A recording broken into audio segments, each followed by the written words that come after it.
మరో సమస్య పరిహారం. సంతానలేమి.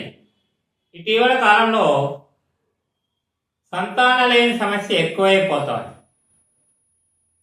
ఈ సమస్యకు మంచి పరిహారం. భర్త ప్రతిరోజు రాత్రి సమయంలో, ఉదయం సమయంలో 2 సార్లు నల్ల నువ్వులు,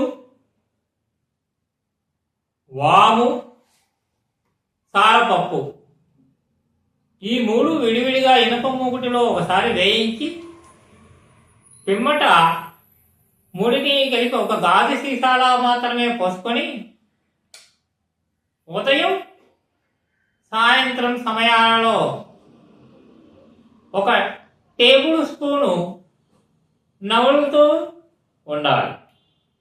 అలాగే భార్య ప్రతిరోజు రాత్రి సమయంలో, పడుకునే సమయంలో నల్ల నువ్వుల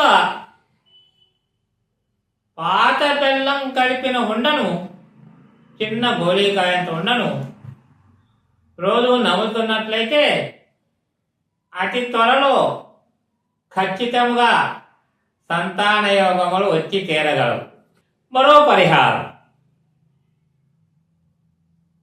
ఇవి అవకాశం లేని వారు ఖచ్చితంగా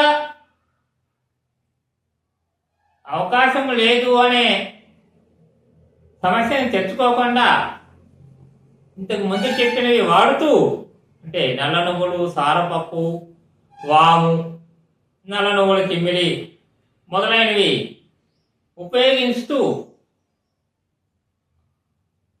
రాత్రి పడుకునే సమయంలో శ్రీరామ రామ రామేతి రమే రామే మనోరమే సహస్రనామ తత్తుల్యం రామనామవరాననే ఈ శ్లోకాన్ని 128 సార్లు ఆ దంపతులు జపించి నిద్రకు ఉపక్రమించిన ఎడల అతి త్వరలో సంతానవతలు అయి తీరగలరు.